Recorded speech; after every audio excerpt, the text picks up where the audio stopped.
और थियोडोर सवान और जो स्लाइडेन होते हैं उन्होंने कुछ और बोला है। उन्होंने पौधों को और किसको टैग किया है? जंतु को। चलिए नेक्स्ट बताइए। एक कोशिका के निर्माण से लेकर माइटोसिस पूरा करने और नई कोशिकाओं का निर्माण करने तक की घटनाओं की श्रृंखला को कहा जाता है। ये भी मैंने लिखवाया है कि जितनी कोशिका बनने की घटनाएं होती है वो किस में आती है। तो उसी से शुरुआत की थी इस चैप्टर की। तो इस चैप्टर का पहला नाम क्या था? हाँ, क्या था? कोशिका चक्कर, सेल साइकिल। ठीक है, चलिए नेक्स्ट बताइए। फिर कोशिका चक्कर में चरण होते हैं, कितने होते हैं तुम बताओ? 4। तुम बताओ? अच्छा, 100 पेड़ है, तुम बताओ? 4। तुम बताओ? कॉपी खोल के नहीं देखना। तुम बताओ कितने होते हैं चक्कर? हाँ तुम बताओ, अभी आगे बैठे हो। सेल साइकिल के टाइप बताओ कितने होते हैं? 2। ठीक है, कि सेल साइकिल के टाइप कितने होते हैं? 2। एक होता है अनडिवाइडिंग, बताया था अच्छे से, और एक होता है डिवाइडिंग। ठीक है, अनडिवाइडिंग और कौन सा था? डिवाइडिंग। अनडिवाइडिंग को कौन सी फेज कहते हैं अपन? इंटरफेज, अंतरावस्था। ठीक है, और डिवाइडिंग फेज को क्या कहते हैं? एम फेज, यानी माइटोसिस फेज। ठीक है, चलिए नेक्स्ट बताइए। कोई देखेगा नहीं, नकल नहीं मारनी। कौन सा चरण अपेक्षाकृत जीवन चक्र की एक छोटी अवधि है? अपन ने पढ़ा था और मैंने अच्छे से टाइम भी लिखवाया था तुम्हें कि जीवन का, G2 का कौन सा चरण इसमें ऐसा है जो अपेक्षाकृत एक छोटी अवधि है। माइटोटिक साइकिल तो वही है जिसको M से वर्ड किया जाता है, माइटोसिस को माइटोटिक कहते हैं।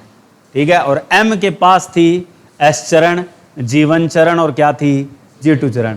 इनमें मैंने टाइम लिखा था, एक लिखा था 11 घंटे, एक लिखा था 8 घंटे, और एक लिखा था 4 घंटे।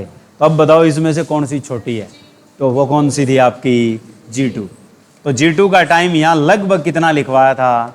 4 घंटे। ठीक है, चलिए नेक्स्ट पहुंचते हैं। वह समय जब एक कोशिका की चयापचय गतिविधि बहुत अधिक होती है, क्योंकि यह बहुत उच्च कार्य करती है। उच्च कार्य करने का मतलब है ग्रोथ करना। तो ग्रोथ कौन से पार्ट में सबसे ज्यादा होती है सेल की? बताओ, शाबाश, तू बता पहलवान। अपन ने पढ़ा है, ये लिखवा रखे हैं क्वेश्चन अपन ने सारे इसी टाइप से लिखवाए हैं कि कोशिका में जो वृद्धि होती है वो मेटाबॉलिक प्रोसेस के कारण होती है। मेटाबॉलिक प्रोसेस का मतलब है कि कुछ बनाना और कुछ हजम करना। ठीक है, तो कौन सी होती है वो? माइटोटिक चरण होता है, इंटरफेज होती है, एस चरण होता है, या सभी होती है?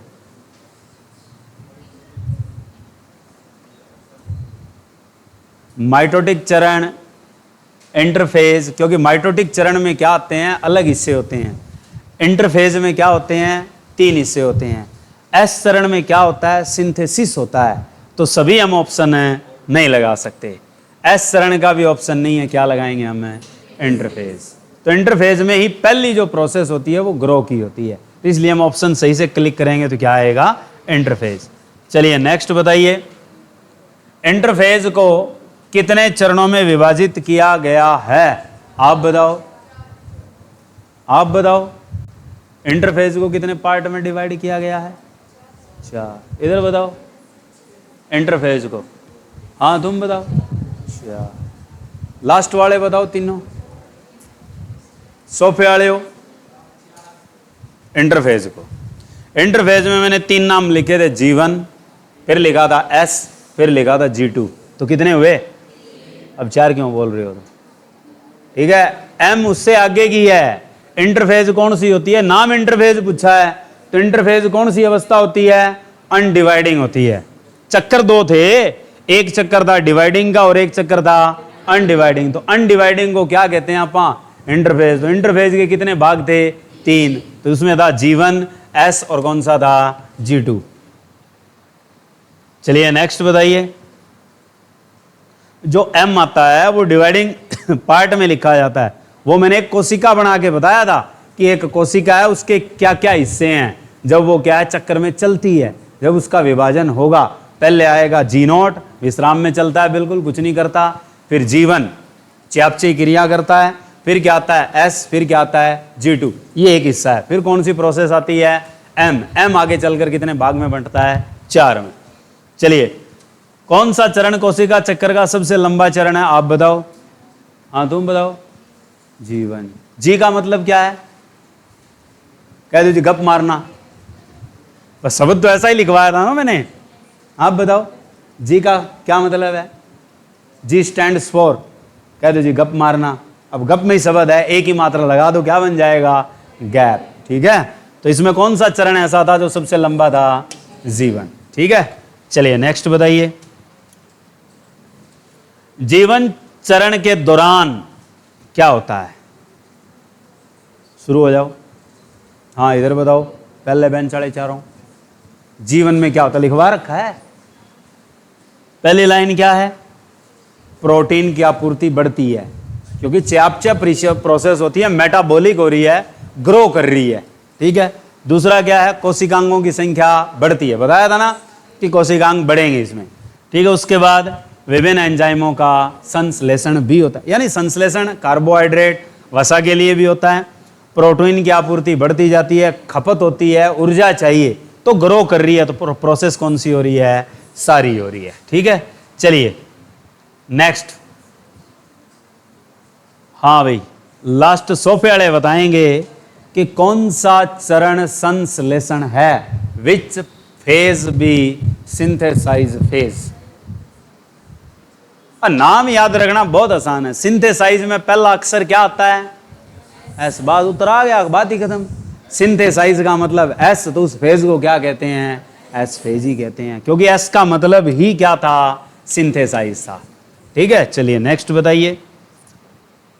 इतने आसान क्वेश्चन है, ये सारे लिखवा रखे हैं, कोई नहीं बोलेगा, हाँ तुम बताओ क्या उत्तर आएगा। पढ़ना है पहले, जीवन चक्र के लिए कितने प्रतिशत इंटरफेज की आवश्यकता होती है, यानी cell division will be held accurately, तो for which how much percentage interphase be occur, कि कितने परसेंट इंटरफेज में टाइम लगे जिससे कोशिका अच्छे से पले फूले, फिर आगे चल के उसका विभाजन हो, तो कितना परसेंट होना चाहिए, कम से कम 90 होना चाहिए, ज़्यादा टाइम यहीं लगना चाहिए। वैसे 95 मैक्सिमम लिखते हैं आप, और कम कितना होना चाहिए, 90, तो ये 90 का क्राइटेरिया होना ही चाहिए। नेक्स्ट, किस चरण में कोशिका अपने गुण सूत्रों की प्रतिलिपि बनाती है, हाँ बताओ, लिखवाया है मैंने कि जिसमें अनुलिपिकरण होता है, रेप्लिकेशन होती है, किसकी, गुण सूत्रों की कह दो, डीएनए की कह दो, और एक तारक केंद्र की कह दो। ठीक है, कि तारक केंद्र की, डीएनए की और गुण सूत्र की क्या होती है, कॉपिंग, रेप्लिकेशन, प्रतिकृति होती है, अनुलिपिकरण होता है। वो कौन से चरण में होता है, लिखवाया था, कौन से में होता है, हैं? तीसरा। तुम बताओ, आप बताओ, आप बताओ, आप बताओ, सोफे वाले हो, तुम बताओ।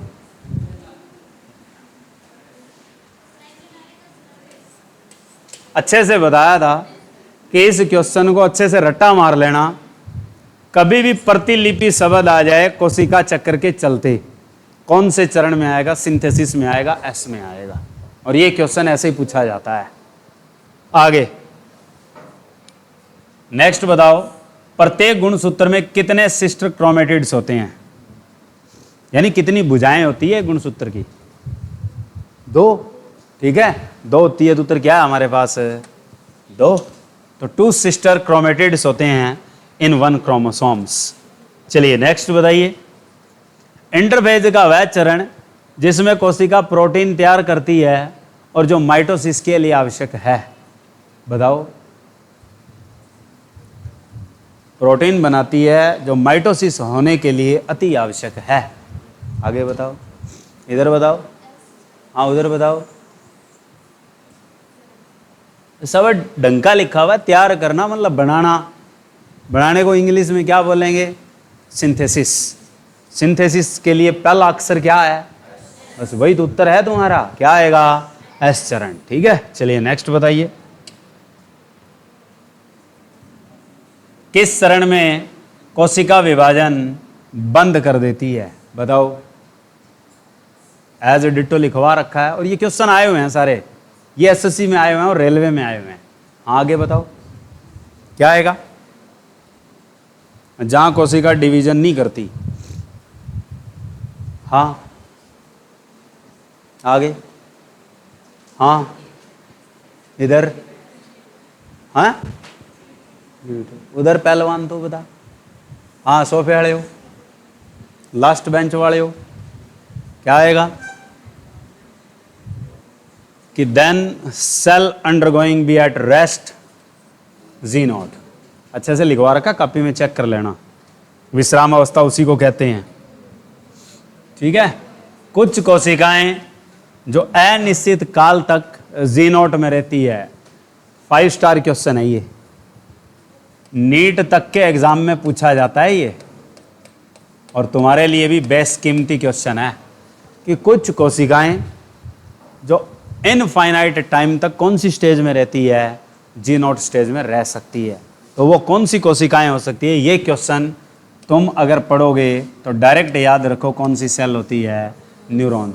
और रेगुलर जो डिवाइड होती रहती है जी नॉट स्टेज तक, यानी रेगुलर डिवीजन चलता है, वो अगर आए तो वो कौन सी होती है? उपकला। 2 ही क्वेश्चन है, इंपॉर्टेंट है दोनों के। चलिए नेक्स्ट बताइए कि कई कोशिकाएं जी नॉट में प्रवेश ही नहीं करती और एक जीव के जीवन में जीवन भर क्या होती रहती है? विभाजित। अभी बताया कौन सी होती है? Cartilaginous cells. यानी कार्टिलेज सेल्स हैं, ये क्या होती है? उम्र भर क्या होती रहती है? विभाजित, और जी नॉट में कभी प्रवेश नहीं करती। ठीक है, खास क्वेश्चन है दोनों, न्यूरॉन्स का और दूसरा याद रखना कार्टिलेज का। माइटोसिस की खोज किसने करी थी? ये तो बता सकते हो। हाँ हाँ हाँ हाँ, लास्ट बेंच वाले हो, लास्ट सोफे वाले हो। हाँ पहलवान तू बता, कम से कम ये क्वेश्चन तो आना चाहिए। हाँ बताओ, ये है।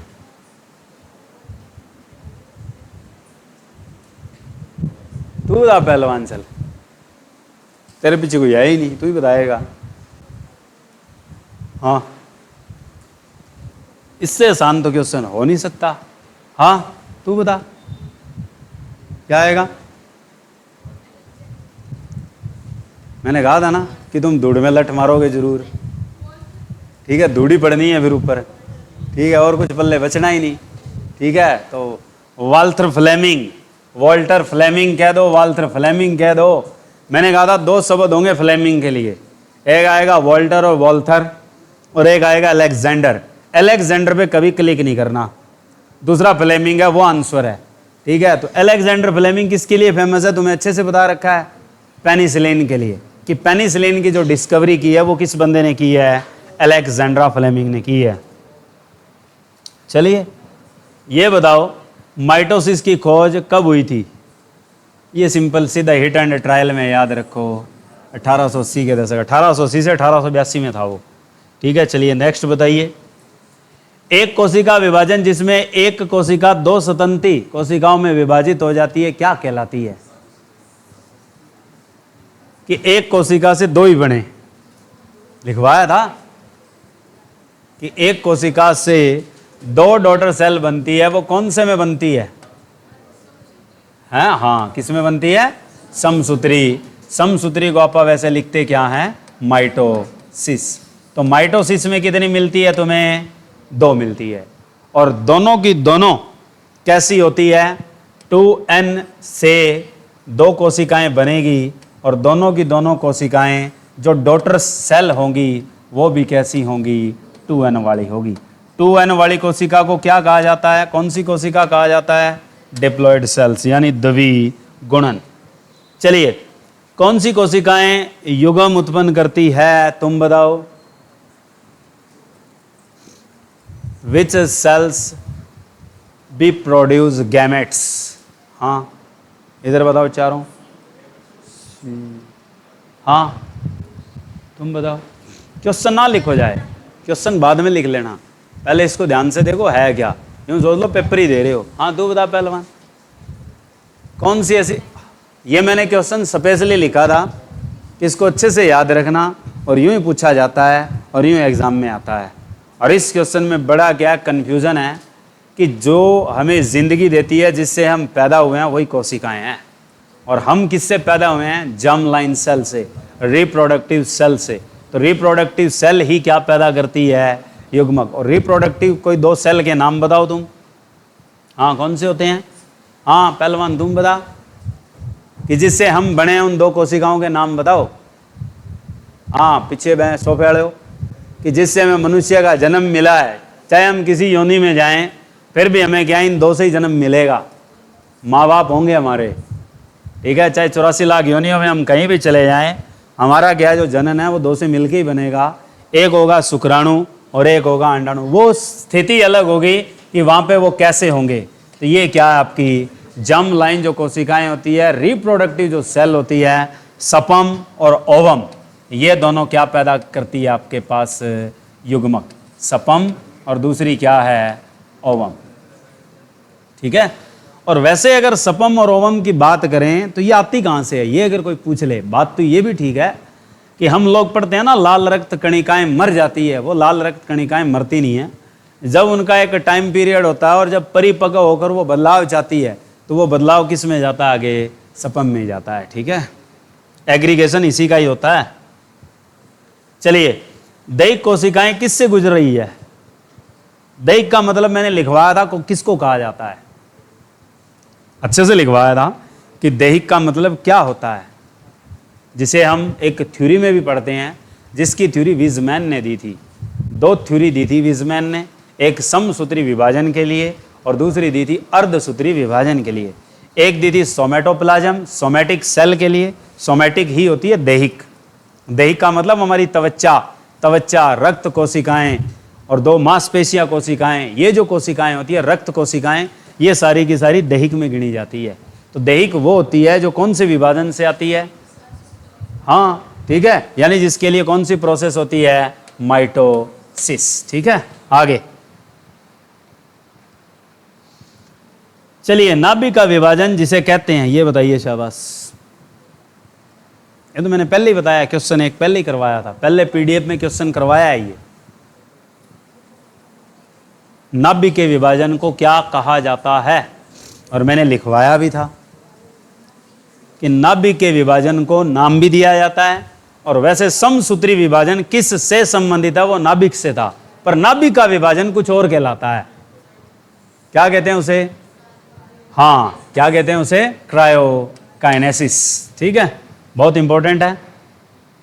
चलिए नेक्स्ट बताइए, साइटोप्लाज्म का विभाजन जिसे कहते हैं, अभी बता के आया हूं। साइटोप्लाज्म का विभाजन अभी बताया जस्ट। हाँ, क्या होती है?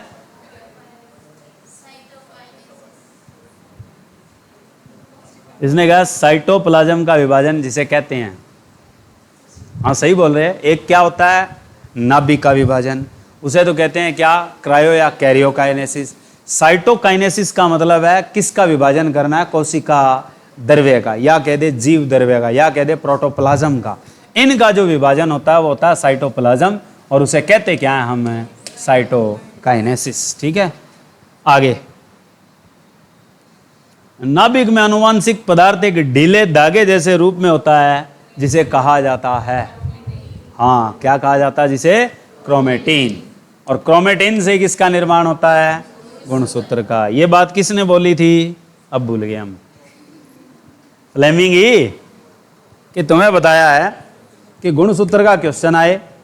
गुणसूत्र का नाम किसी और ने दिया था, ठीक है, वो अलग याद रखना। गुणसूत्र का बनना, क्रोमेटिन के बारे में, और जो केंद्रक में पाया जाने वाला आनुवांशिक पदार्थ है, ऐसा कोई क्वेश्चन आ जाए तो उसमें पहले नंबर का बंदा कौन है? वाल्थर फ्लेमिंग है। ठीक है, चलिए ये बताइए, एक जटिल प्रोटीन संरचना जहां स्पिंडल फाइबर क्या होते हैं? जुड़ते हैं, उसे कहा जाता है।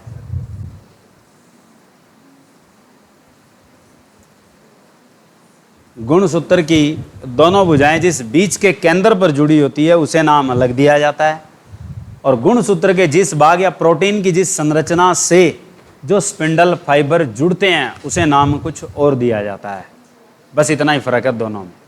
ठीक है, गुणसूत्र आपस में जुड़ते हैं, उसे नाम हम क्या देते हैं, लिखवाया था तुम्हें, सेंट्रोमियर। ये तो है गुणसूत्र का आपसी जुड़ने का स्थान। अब बात आती है किसकी, स्पिंडल फाइबर की। तो जहां स्पिंडल फाइबर जुड़ते हैं उसे मैंने लिखवाया था तुम्हें, उसे क्या कहते हैं, किनेटोकोर यानी काइनेटोकोर्स कहा जाता है। जो गुणसूत्र की या जो प्रोटीन संरचना है उसी को ही कह रहे हैं हम। कॉम्प्लेक्स स्ट्रक्चर क्या, आपके क्रोमोसोम्स हैं, उनको जो स्पिंडल फाइबर जोड़ के रखते हैं उसे क्या कहते हैं, काइनेटोकोर। और काइनेटोकोर कोशिका विभाजन की कौन सी स्थिति में देखने को मिलते हैं, ये क्वेश्चन आता है, कौन सी अवस्था में, लिख लेना कि कोशिका विभाजन की कौन सी अवस्था में काइनेटोकोर्स, कि जो आपके पास काइनेटोकोर हैं ये कोशिका विभाजन की कौन सी अवस्था में देखने को मिलते हैं,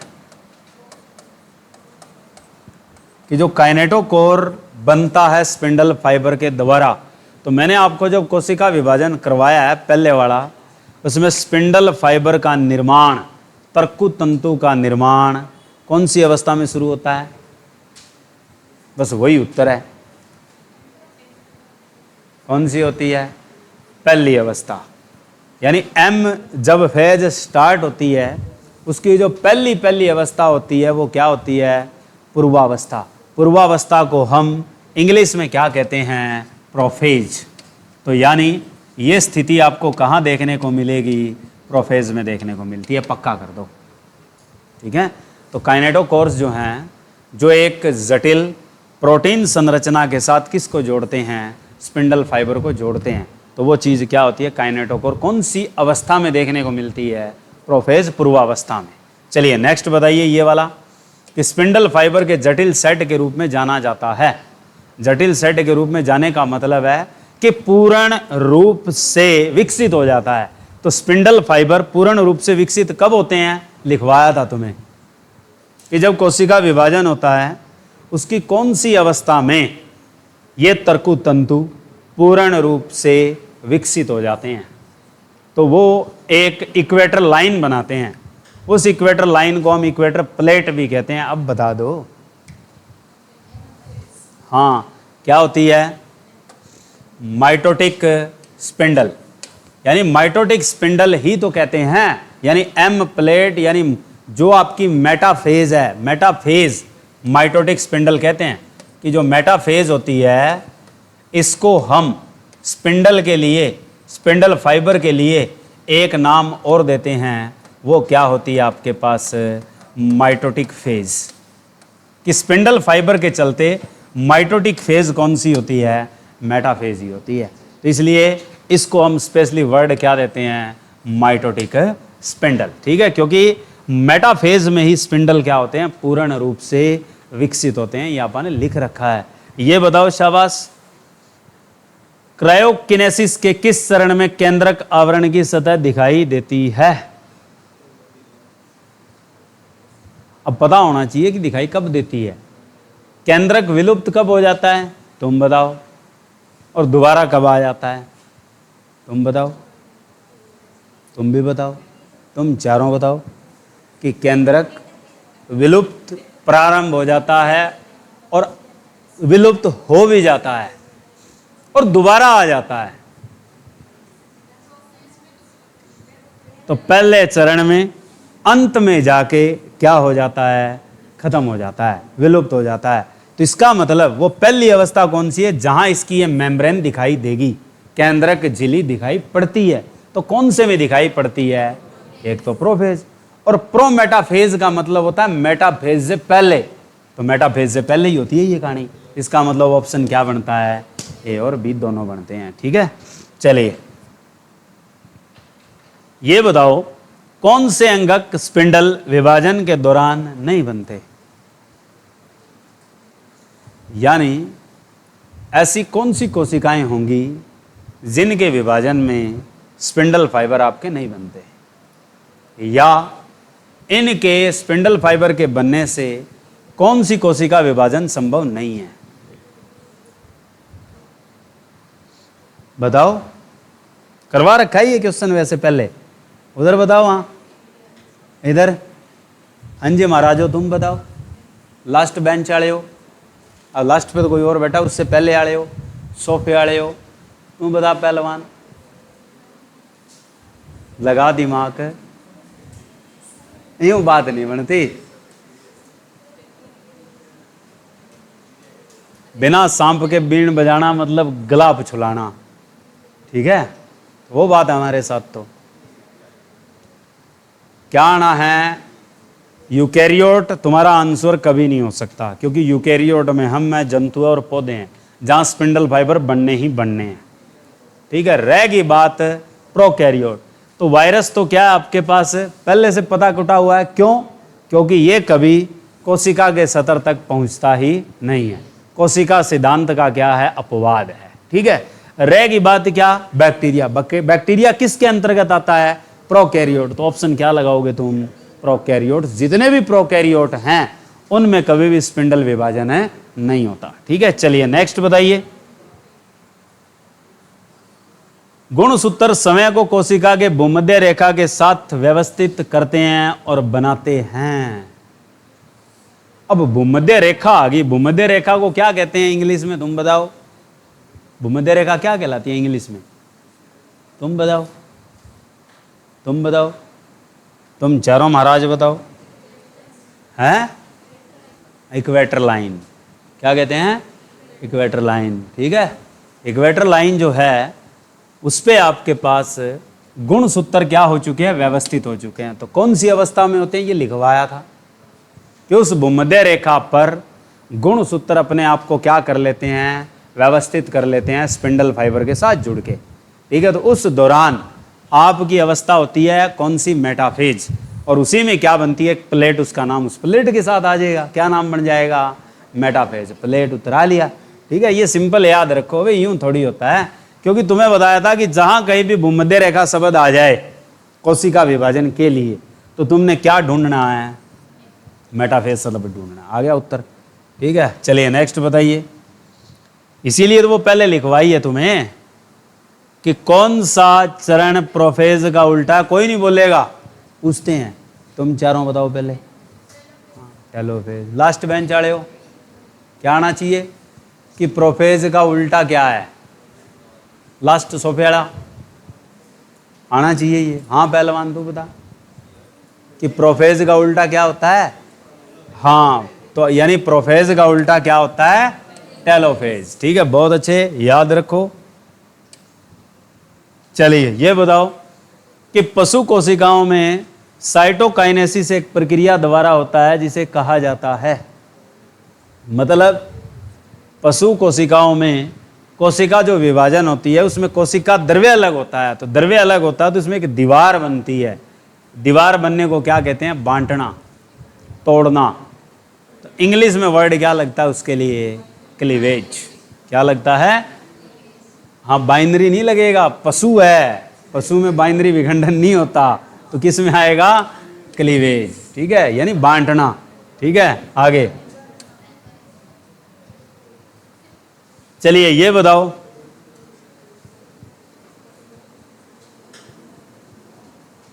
हाँ ये बताओ पढ़ के क्या है? अच्छा क्वेश्चन है, एक से जवाब दूसरा मिल जाता है। देखो गोल्जी कोएता और एंडोप्लाज्मिक रेक्टिकुलम दो शब्द लिखवाए थे, दोनों के अंदर एक शब्द लिखवाया था। दोनों के दोनों कोशिका प्लेट के निर्माण में योगदान देते हैं। अब ऊपर पढ़ के देखो क्या लिखा है। गोल्जी तंत्र शब्द आ गया, गोल्जी तंत्र शब्द आ गया तो आपके पास सेल प्लेट बनना निर्धारित हो चुका है। एक तो ये पक्का हो गया, तो इसका मतलब सेल प्लेट तो क्या होगी? बनेगी, बनेगी, ठीक है? दूसरा, गोल्जी कोए जो होते हैं ये किस तरह कहलाते हैं? डिक्टियोसोम्स। डिक्टियोसोम की जो प्रोसेस होती है वो क्या आपके पास? फ्राग्मोप्लास्ट यानी क्लोरोप्लास्ट। तो फ्राग्मोप्लास्ट किस में पाए जाते हैं? पौधों में। और जो सेल प्लेट है वो दोनों में बनती है, चाहे एनिमल हो चाहे क्या हो, प्लांट हो, तो दोनों में काम करता है। तो ऑप्शन क्या आपका? ए और बी दोनों। किसके लिए? गोल्जी कोए के लिए। चलिए ये तो सबको आता होगा। 1 मिनट पूछते हैं, तुम बताओ सोफे वाले हो, उत्तर क्या आएगा? हाँ पहलवान तू बता, ए और बी दोनों कैसे? ये तो इसने बोल दिया ए और बी दोनों, तब तूने बोल दिया। ये गुणमुणा गया पहले या वो गुणमुणा गया? ठीक है, अब बता ना ए और बी कैसे दोनों। इसे बताने दे महाराज, पता होता तो ये फेंक देता। ठीक है, हाँ तुम बताओ क्या आएगा? तू बता, ए और बी दो कैसे आए? हाँ ठीक है, कि 120 को आप डिवाइड करोगे किससे? 4 से। ठीक है, तो कितने महीने बने? 30, 30 के 4 भाग हो गए, तो यानी 4 महीने कह दो या क्या कह दो? 120 दिन कह दो, तो क्या है? ए और बी दोनों। इस बंदे को ये पता नहीं है भी ये कैसे बनाया। बता यार, बेइज्जती वाली बात है ये। वैसे इज्जत नहीं है इसमें, कहीं तू सोच रहा होगा लच्छे लटक रहे हैं इज्जत वाले। ठीक है, ये बता, नई लाल रक्त कोशिकाएं एक प्रक्रिया द्वारा बनती है, ये तो आना चाहिए। लास्ट बेंच वाले बताओ पहले 3, फिर ये जो 4 बैठे हैं ये बताएंगे, फिर ये 2 बैठे हैं ये बताएंगे। क्या आएगा उत्तर? ये तुम बताओ, हाँ क्या उत्तर आएगा? और ये क्वेश्चन करवाया है पहले, और जब मैंने कोशिका विभाजन भी करवाया था उस टाइम कोशिका विभाजन में स्पेशल लिखा था कि ये फलानी चीज याद रखनी है जिनमें ये कोशिका विभाजन पाया जाता है। तो पहला कोशिका विभाजन जो स्पेशली 2 स्वतंत्री कोशिकाएं देता है, बराबर के गुणसूत्र वाली देता है, वो कौन सा था? समसूत्री। समसूत्री है तो माइटोसिस। माइटोसिस ही क्या करती है? नई लाल रक्त कणिकाओं का निर्माण करती है। ठीक है, चलिए नेक्स्ट बताइए। सफेद रक्त का जीवन काल, ये पहले भी करवा रखा है मैंने। 1 मिनट चुप, कोई नहीं बताएगा। तुम 4 बताओ पहले, तुम बताओ दोनों, तुम बताओ। हैं 3-4 दिन, वो 5 दिन। तुम बताओ कितने होते हैं? लास्ट सोफे वाले हो, तुम बता। और इसके बारे में बताया भी था मैंने उस दिन। ठीक है, हाँ तुम बताओ 3 क्या आना चाहिए? हैं ऑप्शन बताओ, ए बी सी डी। तो तुम्हें अच्छे से बताया था कि कभी भी ऐसा दिन के ऊपर टैग दे रखा हो और WBC का पूछ रखा हो तो एक जवाब जरूर याद रखना है, 13 से लेके 20 दिन पक्का याद रखना है। ये इसका स्टिक और एक्यूरेट आंसर होगा। तुम कहीं लगभग 5 दिन पे आ ले हो, 5 से 12 पे आ ले हो, ऐसा नहीं चलेगा। 13 से 20 दिन या 20 से अधिक भी हो सकते हैं, क्योंकि आपकी WBC कितने टाइप की होती है? कितने टाइप की होती है WBC? बताया था उस दिन मैंने। हाँ तुम बताओ WBC कितने टाइप की होती है? 5। कितनी होती है? तुम चारों बताओ महाराजो। हाँ लास्ट बेंच वाले हो। WBC श्वेत रक्त कणिकाएं हमारे शरीर में कितने प्रकार की है? कितनी होती है? तू बता पहलवान। 2, 5। कितनी लिखवाई थी मैंने? 5। एक होती है लिम्फोसाइट, एक होती है मोनोसाइट। ये दोनों क्या होती है? एक ग्रेनुलोसाइट, एक कणिका में बोलते हैं इनको। 3 होती है ग्रेनुलोसाइट, ठीक है, जिनको कणिका युक्त कहा जाता है, जिसमें पहली क्या आती है? एसिडोफिल्स कह दो या ऑक्सीफिल्स कह दो। दूसरी का नाम होता है बेसोफिल्स और तीसरी का नाम होता है न्यूट्रोफिल्स न्यूट्रिफिशन। ठीक है, तो 5 टाइप की होती है। याद रखो ये कि आपके पास कभी भी WBC आए बेसिकली 2 प्रकार की, किसके चलते? कणिका के चलते। एक होती है कणिका विहीन और एक होती है कणिका युक्त। जो कणिका विहीन होती है इसे क्या कहा जाता है? एग्रेनुलोसाइट्स।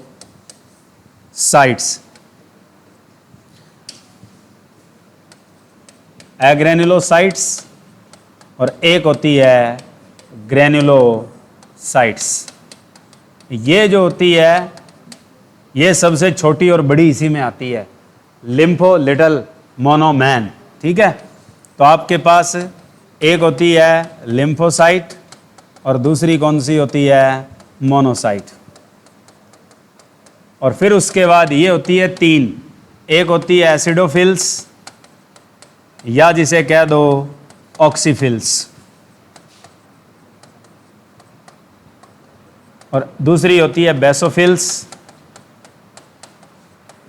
और तीसरी जो है वो होती है न्यूट्रोफिल्स। ये खतरनाक होती है बक्सक। ठीक है, जो असली प्रीडेटर कही जाती है, असली बक्सक कही जाती है, वो न्यूट्रोफिल्स होती है।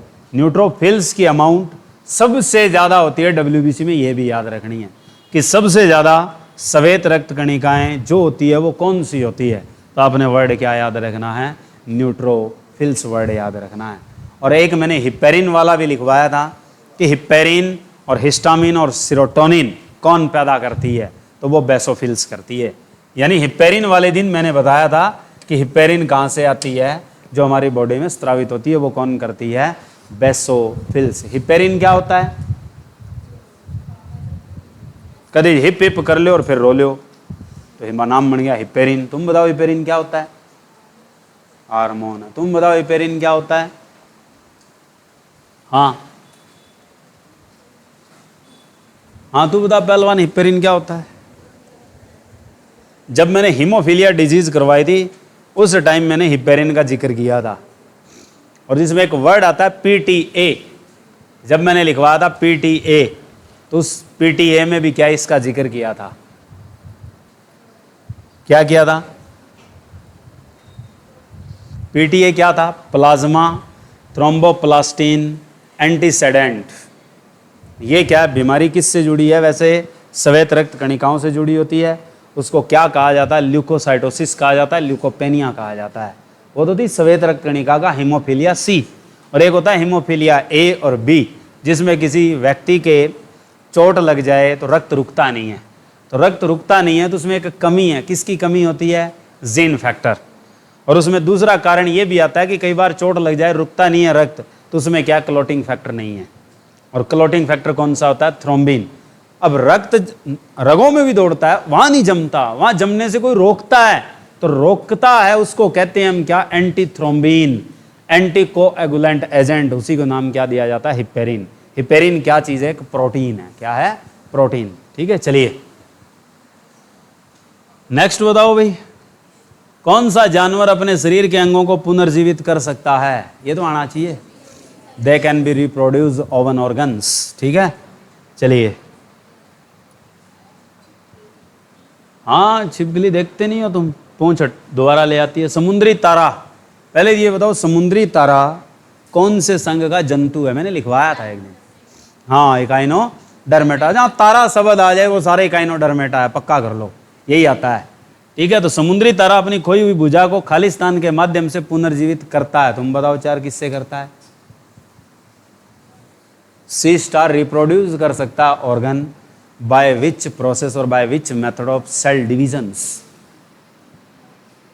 मैंने कहा था दे के बारे में कोई शब्द आए, दे का मतलब देहिक, देहिक का मतलब सोमैटिक, सोमैटिक का मतलब है माइटोसिस, और माइटोसिस को क्या कहते हैं आप, समसूत्री विभाजन। ठीक है, चलिए नेक्स्ट बताइए। हाइड्रा की सतह पर कोशिकाएं समसूत्री विभाजन से गुजरती है और एक द्रव्यमान बनाती है जिसे कहा जाता है, तुम बताओ क्या आएगा, 7वीं 8वीं से पढ़ना स्टार्ट कर दिया था। हाँ पीछे से आवाज नहीं आएगी, हैं, डी। तुम बताओ, हैं, डी। हाँ तुम बताओ पहलवान, क्या आना चाहिए। हाइड्रा तो 9वीं 10वीं 8वीं की खोल के देख लियो, मिल जाएगा। और 10वीं में तो खास लिखा मिलेगा एनसीईआरटी में, जीव जनन, इस चैप्टर में पढ़ लेना। ठीक है, आप बताओ, डी है, डी। सेकंड बेंच वाले तुम बताओ आज, डी। हो क्या बनती है, कली, कली को इंग्लिश में बोलते हैं बड, बड बनती है, ट्यूमर थोड़ी बनती है। ट्यूमर क्या होता है, कैंसर। ठीक है, कम से कम इतना तो जान लो, ठीक है। वर्ड आता है ना, ये तो लोकल भाषा के शब्द आजकल जो यूज होते हैं। तो ट्यूमर और कली और सिनेप्सिस, सिनेप्सिस लगता है गुणसूत्रों के लिए, कली लगता है जिससे एक जीव का रूप बन जाए। तो तुम अगर 10वीं क्लास की 9वीं क्लास की एनसीईआरटी खोलोगे और जहाँ जीवों के जनन के बारे में उल्लेख मिलेगा, वहाँ हाइड्रा का उल्लेख जरूर मिलेगा। वैसे हाइड्रा के पास एक गुण होता है, कौन सा गुण होता है? Hydra carry be a main property of all phylums of animal kingdom. Hydra वैसे एक एनिमल है और हाइड्रा के पास एक प्रकाश संश्लेषण की प्रक्रिया भी पाई जाती है। किसके कारण? तो वो सहजीवी संबंध के कारण, क्योंकि हाइड्रा एक चीज़ से ढका रहता है, एक चीज़ से भरा रहता है, वो चीज़ होती है शैवाल। और कौन सी शैवाल ऐसी है जो हाइड्रा के साथ चलती है? उसका नाम है जुक्लोरेला, लिखवा रखा है, ठीक है। तो जुक्लोरेला के कारण हाइड्रा चलता है। तो हाइड्रा के पास खास गुण पाया जाता है, ये क्वेश्चन सबसे फेमस है। और वो गुण कौन सा होता है? इममॉर्टेलिटी। इममॉर्टेलिटी का मतलब क्या होता है? अमरत्व का गुण। कहते हैं ना आदमी अमर हो गया, तो ये अमर होता है। अमर का मतलब है इसकी आंख सियालेगी, वो अलग हो जाएगी, वो फिर जिंदा रहेगा, फिर एक आंख आ लेगी, फिर वो जिंदा रहेगा, यानी चलता रहेगा। अपने शरीर से क्या है, नया शरीर पैदा कर देता है। इसीलिए इसके पास कौन सा गुण होता है? इममॉर्टेलिटी होता है। और कौन से संघ का प्राणी है ये? प्राणी है ये, हाइड्रा कोई पौधा नहीं है। कहीं तुम हाइड्रा शब्द देखकर अंदाजा लगा लो कि ये पौधा है, पौधा नहीं है, ये क्या है? जंतु है। याद रखना, इट बी एनिमल, ये एक जंतु है। और कौन से संघ का बंदा है ये आपके पास सिलेंट्रेटा है, ठीक है। याद रखना कि ये कौन से संघ का प्राणी है, कौन से संघ का जंतु आता है? सिलेंट्रेटा। ये 9वीं कक्षा की एनसीईआरटी में पढ़ाया है, देख ली बात जाके घर। अगर तुमने उसकी लच्छे या कुल्फी नहीं खाई है तो, लच्छे और कुल्फी खा ली तो गई, ठीक है। अगर पढ़ी है तो देख लियो खोल के। हाइड्रा एक प्रक्रिया द्वारा अलैंगिक रूप से प्रजनन करता है, जिसे कहा जाता है, अभी बताया है, बडिंग, ठीक है। जो कली की मेथड लगाता है, बडिंग से अलग होकर एक नया जीवन लेता है, तो वो आपके पास किस में मिलता है? हाइड्रा। कोशिकाओं की असामान्य वृद्धि को क्या कहा जाता है?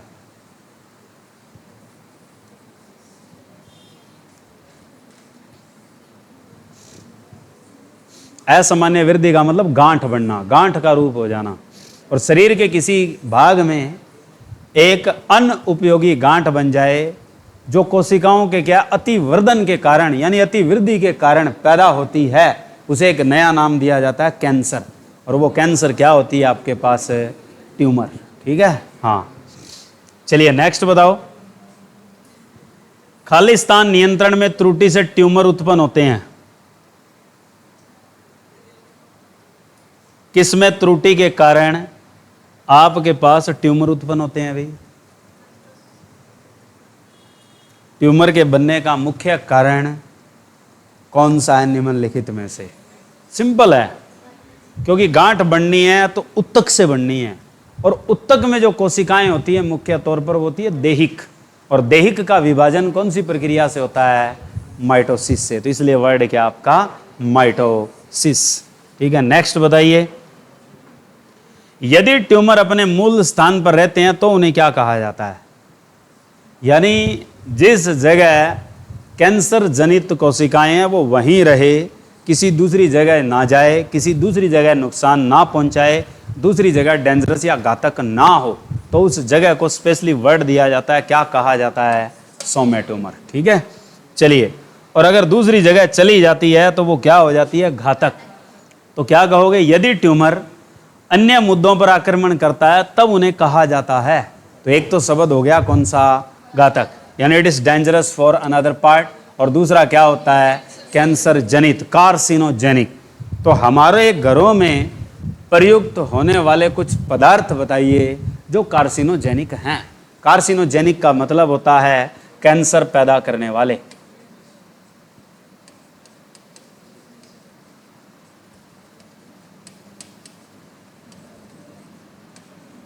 कार्सिनोजेनिक कौन से होते हैं भाई? एक दो बता दो। हैं? फ्रिज। फ्रिज कैसे हुआ कार्सिनोजेनिक? एसी। तो फिर तो उठा दो, इसने तोड़ के आओ, बाहर फेंक के आओ। ये क्या काम कर रही है? ओजोन, यहां तो ओजोन है नहीं। हवा से? तो और यूं नहीं फेंकना, हमने पूछा है घर में ऐसे कौन से पदार्थ हैं जो कार्सिनोजेनिक है। अब फ्रीज से सीधा ओजोन पे टैग कर दिया, ये क्या सौदा होया? बोले रेफ्रिजरेटर एसी से सीधा बोले ओजोन लेयर पे टैग दिया, ये नहीं। घर में ऐसे पदार्थ बताओ जो कार्सिनोजेनिक है। एक तो क्या है, स्प्रे, जो खेतों में हम छिड़कते हैं, कीटनाशी। कीटनाशी में कौन सी ऐसी कीटनाशी है जो सबसे ज्यादा कैंसर जनित बनी थी, जो वर्ल्ड वाइड बैन हो चुकी है? उसी का ही क्वेश्चन आता है, जिसका नाम है डीडीटी। ठीक है, तो कार्सिनोजेनिक में सबसे विख्यात जो नाम है वो किसका है? डीडीटी। मान लो डीडीटी भी हमने याद नहीं रखना, तो अगर साधारण शब्द आए तो हमने क्या याद रखना है? ये शब्द याद रखना है कि पॉलीन्यूक्लियर हाइड्रोकार्बन, कि जहां कहीं भी पॉलीन्यूक्लियर हाइड्रोकार्बन यौगिक कहीं भी हैं, वो सारे के सारे आपके कैसे पदार्थ होते हैं? कार्सिनोजेनिक। जिसमें एक सबसे साधारण नाम तुम्हारे घर में रखी हुई आती है, जो आपके पास क्या है?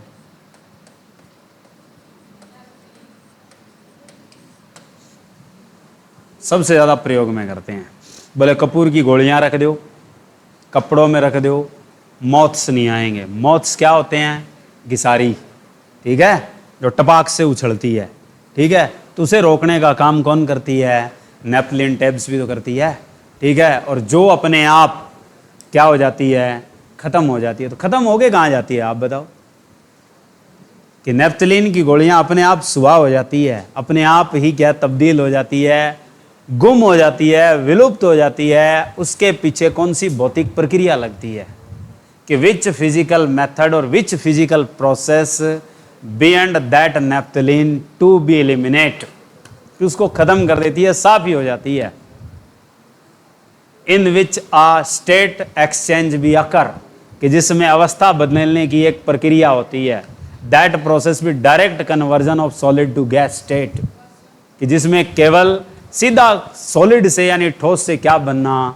गैस बनना। उसको हिंदी में कहते हैं ऊर्ध्वपातन, और इंग्लिश में क्या कहते हैं?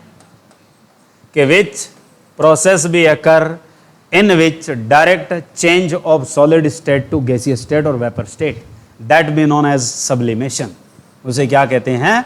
सब्लिमेशन कहते हैं। याद कर लो, क्योंकि ये क्वेश्चन बहुत इंपॉर्टेंट है, लोकल क्वेश्चन है, जो 7वीं कक्षा से आता है और घरों में होता है हमारे। ठीक है, कि घरों में कपूर की गोलियां रख दी, टॉयलेट मोडोनिल की गोलियां रख दी, कुछ समय पश्चात वो क्या होती है? वहां से छू मंतर हो जाती है। ऐसे ही अनाज की टंकी में रखी हुई सल्फास की भी गोलियां हैं, वो भी छू मंतर हो जाती है। पूछे किस कारण? उत्तर गया तुम्हारा सब्लिमेशन। ठीक है, उनका पाउडर बन जाता है। सल्फास की गोलियां टंकी में जब रखते हैं तो छल्ले टाइप होती है, बटन टाइप होती है, और जब हम टंकी खोलते हैं काफ़ी टाइम बाद, तब क्या मिलता है हमें? सिर्फ वहाँ पे पाउडर मिलता है। ठीक है, और वो पाउडर उतना नहीं होता जितनी हमने गोलियां रखी है। कुछ पाउडर क्या दानों में भी हो जाता है। कब?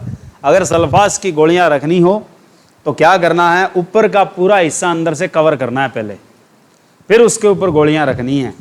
तो क्या है? उस गेहूं के दानों में, अनाज के दानों में सल्फास के कण नहीं जाएंगे। वरना आपने सीधे एक छोटे से कागज पे सल्फास की गोली रख दी और क्या छोड़ दी, तो उससे क्या है? सीधे क्या बनते हैं? वाष्प बनते हैं। कुछ वाष्प तो क्या वहीं गिर जाते हैं, और कुछ क्या गिरते हैं? साइडों में गिरते हैं। तो इसलिए क्या है? जितना मटेरियल हमने रखा वो नहीं मिलता। तो सल्फास से बचना हो, सल्फास की गोलियां रखते हैं, क्योंकि गैस बनती है उससे। तभी कहता ना वो गैस ही बनानी है इसने, तो वो गैस नहीं बनती, वो वेपर खुद बनते हैं, और उसमें इतने डेंजरस होते हैं। आदमी अगर खा ले तो क्या अंदर की प्रोसेस ऑक्सीजन साइकिल तोड़ती है, और जिससे आदमी दम घुट के मरता है। और दम घुट के मरने का मतलब है सांस नहीं आती, सांस फूल जाती है। आदमी में इतनी पावर आ जाती है कि वो पत्थर भी फाड़ सकता है। ठीक है, सारे नाखून जा सकते हैं, हाथ छीन सकते हैं। ठीक है, सामने का सारा पार्ट खत्म हो सकता है। इतनी क्या भयानक मौत होती है सल्फास खाने से। नाम में आता है, बोल सल्फास वाली खा ले हूँ। ठीक है, खा मत लेना। ठीक है, ये लो आज के लिए इतना ही।